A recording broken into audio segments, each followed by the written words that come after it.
Доброго вечера всем садоводам-любителям, как начинающим, так уже и опытным. Рад вас приветствовать на своем канале. Этим видео я начинаю такой обзорный цикл, посвященных выращиванию клоновидных сортов плодовых деревьев. Клоновидные сорта, в частности яблонь, они прямо находка для садовода, который имеет небольшой участок или сад, который не позволяет ему вырастить большое дерево в связи с ограниченными размерами.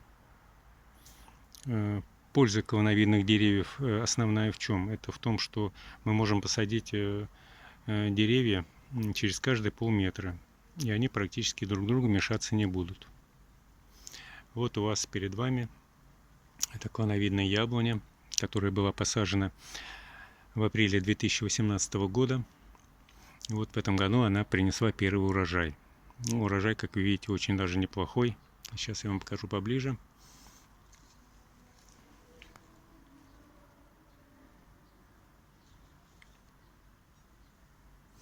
Вы видите, какие крупные плоды.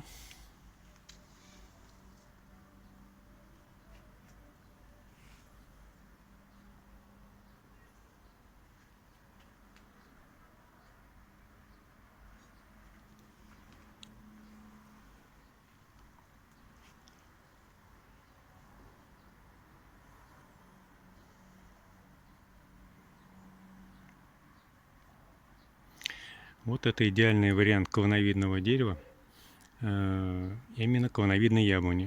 В чем это заключается? В том, что суть клоновидного дерева – это прямой ствол. На прямом стволе располагаются плоды. Вы видите, каждое яблоко у меня располагается точно по стволу, а не на боковых ответвлениях. А боковых ответвлений как таковых и нет, потому что я от них вовремя избавляюсь. В летнее время я их прищипываю, а зимой я просто их обрезаю. Вот. И еще есть одна особенность, когда яблоко располагается непосредственно на стволе, оно больше, крупнее и слаще. Это вот такая тонкость, которую я подметил в интернете. Итак, хочу вам рассказать, как же я достиг такого результата буквально за год и 3 месяца.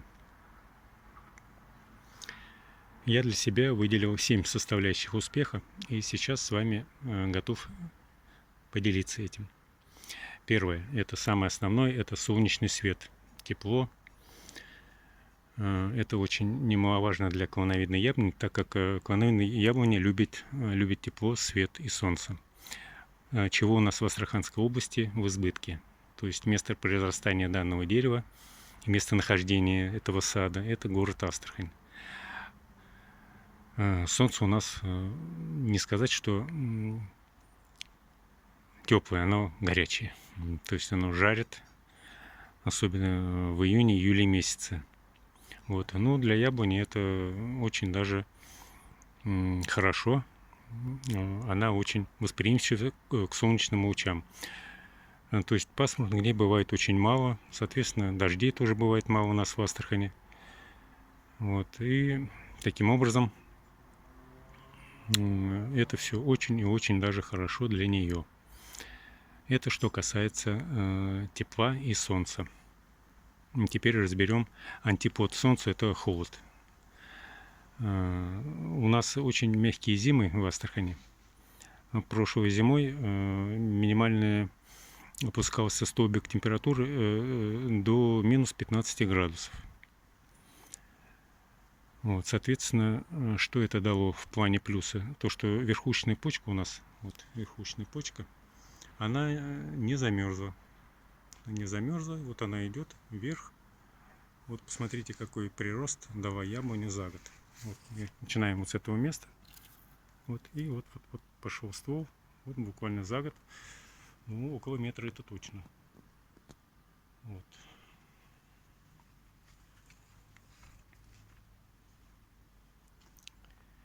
Это что касается мороза. Ну, соответственно, выращивать клоновидную яблоню в городе Астрахани и где-нибудь в европейской части России, это, конечно, две разные вещи. Я читаю в интернете очень много таких отзывов, которые не позволяют говорить о том, что люди вырастили хороший урожай. То есть у них не бывает плодов 5-6 лет даже, или бывает по одному плоду за сезон. Это на взрослом дереве. Это говорит о чем? О том, что вот, там холодно зимой, здесь тепло. Это плюс. Итак, разобрались с теплом и холодом. Ну, третья существенная составляющая успеха выращивания коновидных деревьев – это полив. Полив для яблони – это все. Тем более такой жаркий регион, как Астрахань. В прошлом году я поливал каждые 3-4 дня. В этом году полив осуществляется примерно в среднем через каждые 10-15 дней. Полив необходимо давать только в вечернее время, ну, после заката солнца. Ни в коем случае днем не поливается. Поливаем небольшим напором через шланг. Вот сейчас покажу как. То есть вот, я делаю небольшое такое возвышение вот, посредственно корневой шейки. Вот, а вода у меня поступает вот сюда. Примерно время полива около часа-полутора. Ни в коем случае нельзя, повторяю, давать воду большим напором или поливать из ведра. Нежелательно. Потому что тогда вода у нас будет долго доходить до корней и, соответственно, затронет корневую шейку. И она может загнить.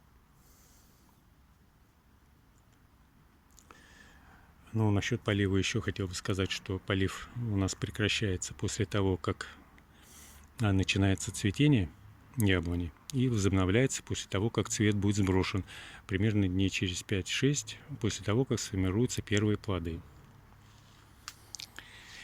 Разобрались мы с поливом, теперь переходим непосредственно к рыхлению. Рыхление – это также необходимая составляющая хорошего урожая. Рыхление производится на следующий день после полива.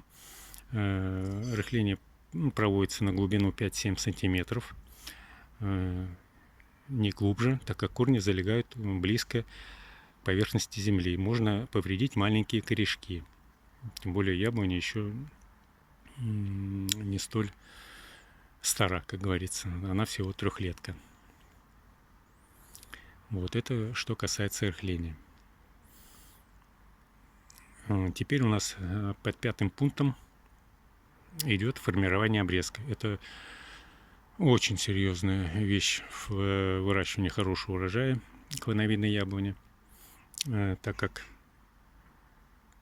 мы как его формируем.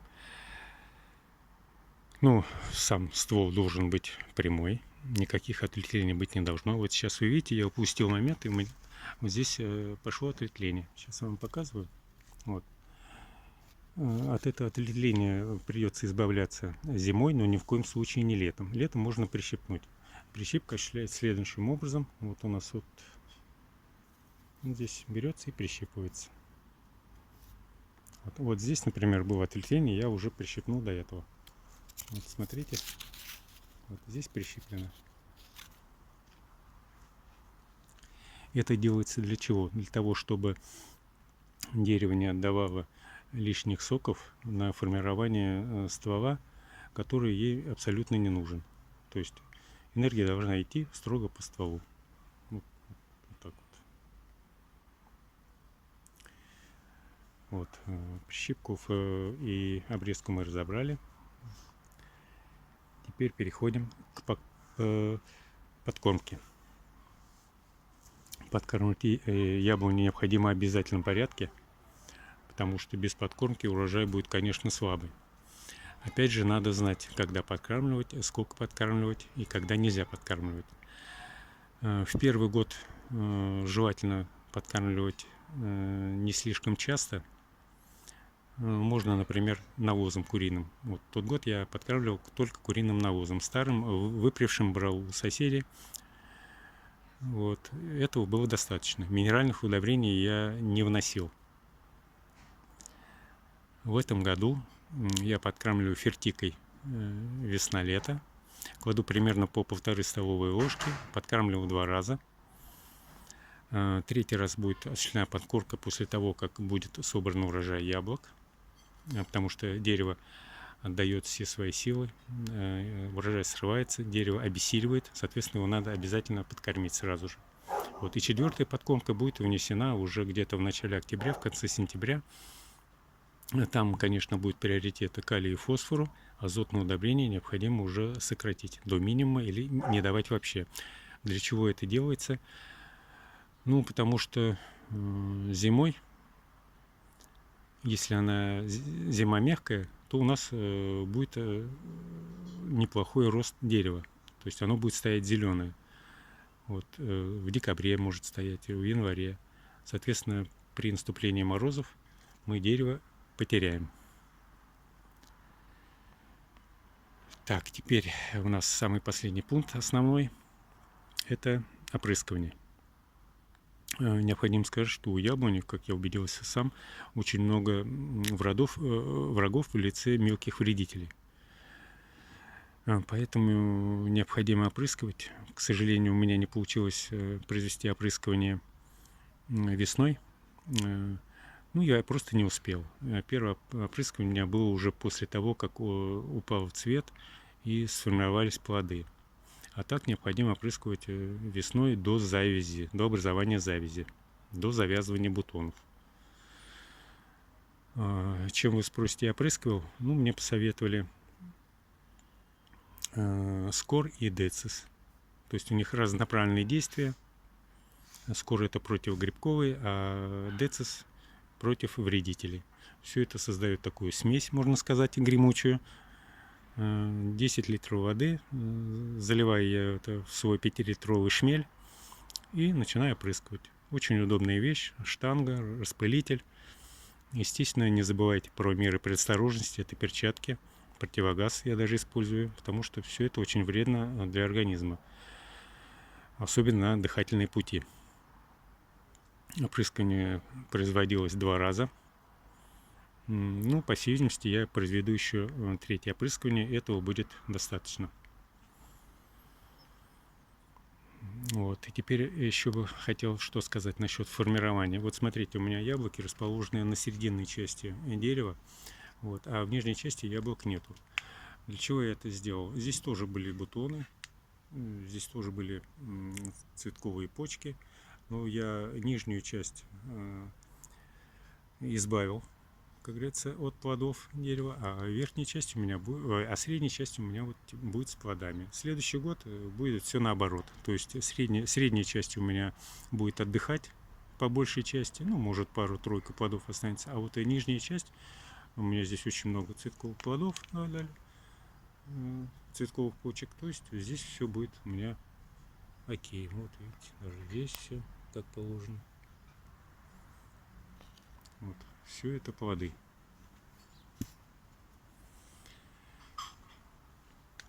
Ну вот, собственно, и все, что я хотел бы вам рассказать о выращивании клоновидной яблони. Очень хочу, чтобы у вас тоже был такой же урожай, чтобы радовали себя, родных этими прекрасными плодами. Подписывайтесь на мой канал, ставьте лайки, комментируйте мои видео, мне будет очень приятно получить в ваших комментариях положительные отзывы. И до скорых встреч. Следующее видео будет посвящено выращиванию клоновидных слив. Их у меня 4. Клоновидных вишень, груш и черешень. На этом прощаюсь. С уважением, Ренат. Всего вам самого хорошего.